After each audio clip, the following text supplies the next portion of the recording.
টাকাগুলো বাইর করতো, দেখি ব্যাগের মধ্যে কি কি আছে। দে। জানি না কি নাম তোমার, এও জানি না কোথায় কোন পরিবেশে তোমার জন্ম, তবুও বলবো জন্মের চেয়েও কর্মটাকে বড় করো। তুমি তো দেখতে সুস্থ সবল কর্মঠ, ওই হাত দুটোকে ছিনতাই করার মতো খারাপ কাজে ব্যবহার না করে পরিশ্রমের কাজে ব্যবহার করো। দোস্ত জব্বরদান মারছর, নগদ টাকা, স্বর্ণের গহনা, লগে আবার বিয়ার দাওয়াতের কার্ডও আছে। যাবি নাকি দোস্ত? কার্ডটা দেখি।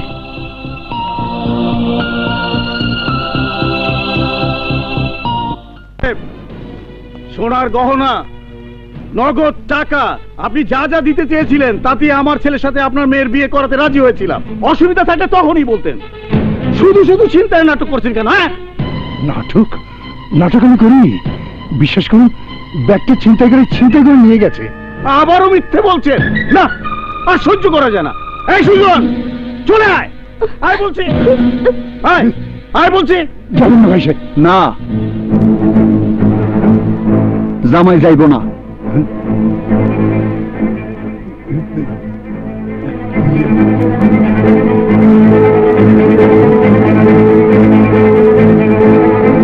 তুমি তুমি তো সেই।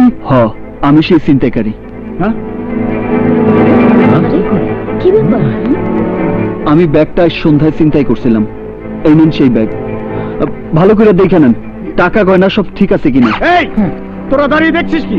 ও একটা ছিনতাইকারী, ওকে ধর, পেটা, তারপর পুলিশে দে। ধর ওকে, ধর। জানেন আপনারা কেউ এই ছেলেটিকে হাত তুলবেন না। কি বলছেন আপনি?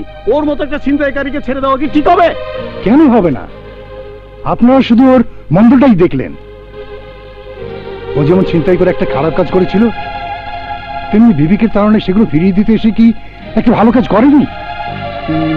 আমরা সবাই অপরাধীকে শাস্তি দিতেই জানি, কিন্তু যে ভালো হতে চায় তাকে সুযোগ দিতে চাই না। আমাদের মনোভাব বদলাতে হবে।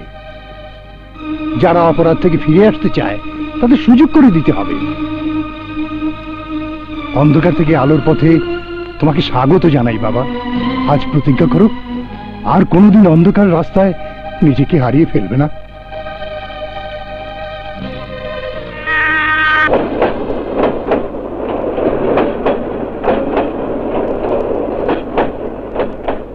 যা যা, এদিকে আয়। হ্যাঁ, কিরে মাল কম আয় কে রে? হ্যাঁ,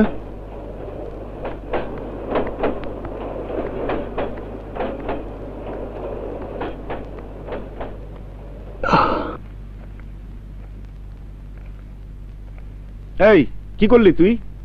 এইটা তুই কি করলি?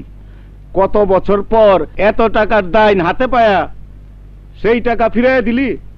রমজান ভাই জেলে আছে বুইলা তুই যা ইচ্ছা তাই কইরা বেড়াবি? নিজেরে কি ভাবতাছস তুই? দাতা হাতেম তাই? হাতেম তাই না হইতে পারি, কিন্তু ছিনতাইকারীর পরিচয় আমি আর বাঁচতে চাই না। কেন চাস না? আরে বেটা, ওই একটা কাম ছাড়া তুই আর কি শিখছস? কিছু যে শিখি নাই সেই দোষটা আমার না, তোমাগো। তোমরা কেন আমারে গায়ে খেটে কামাই করা শিখাইলা না? কেন আমারে ভালো শিক্ষা দিলা না? স্কুলে ভর্তি করে দিলা না? সুরিস আমার চিন্তায় শিখাইয়া কেন আমার জীবনটা নষ্ট করলা? চটাং চটাং কথা কইতাছস? হ্যাঁ, বোবার মুখে কথা ফুটাইল কে? হ্যাঁ, একজন মা। মা? এই তুই মা পাইলি কই? হ্যাঁ, মা আর একজনের, কিন্তু আজ তার থাপ্পড় আমারে অনেক কিছু শিখাইছে। সে আমারে শিখাইছে বাইসা থাকা কারে কয়, বুঝাইছে ন্যায় কোনটা অন্যায় কোনটা, মানুষ আর জানোয়ারের মধ্যে পার্থক্য কোনটা। ওই মায়ের থাপ্পড় আমার চোখ খুলে দিছে কমল চাচা। তাই আমি সিদ্ধান্ত নিছি আজ থেকে আমি নিজে অন্যায় করবো না, আর কাউরে করতে দিমও না। আরে বেটা, অন্যায় যে করবি না, কোন ন্যায়ের কাম কইরা পেট চালাবি? গায়ে খাটবো, কুলি মজুরি করবো, তাও অন্যায়ের রাস্তায় যাবো না।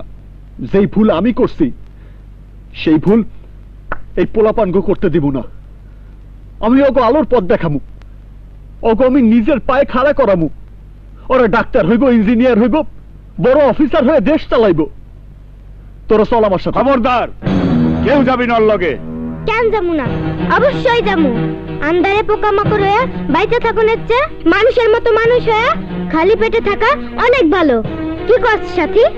অবশ্যই। মানুষের ঘৃণা নিয়ে বাইসা থাকা চাইয়া সম্মান নিয়ে বাইচে থাকা অনেক ভালো। রাজু ভাই, আমরা আছি তোমার লগে। তুমি আমগো যে হেনে লয়া যাইবা আমরা হে নিয়ে যামু। তুমি আমগো যা খাওয়াইবা আমরা তাই খামু। চুপ বিচ্ছুর বাচ্চা। রাজু, কামটা কিন্তু তুই ভালো করতেছস না। রমজান ভাই যদি শুনে। বাবার লগে বোঝাপড়া আমি করব, কিন্তু যা কইছি তার চাইতে এক চুল আমারে কেউ নড়াইতে পারবো না। খুব তো বাহাদুরি করতেছস। ওগো খাওয়াবি কি কইরা? আর কিছু করতে না পারি, অন্তত রিক্সা তো চালাইতে পারবো। এই চল। হ্যাঁ রাজু ভাই, চলো। এই রাজু, কামটা তুই ভালো করলি না।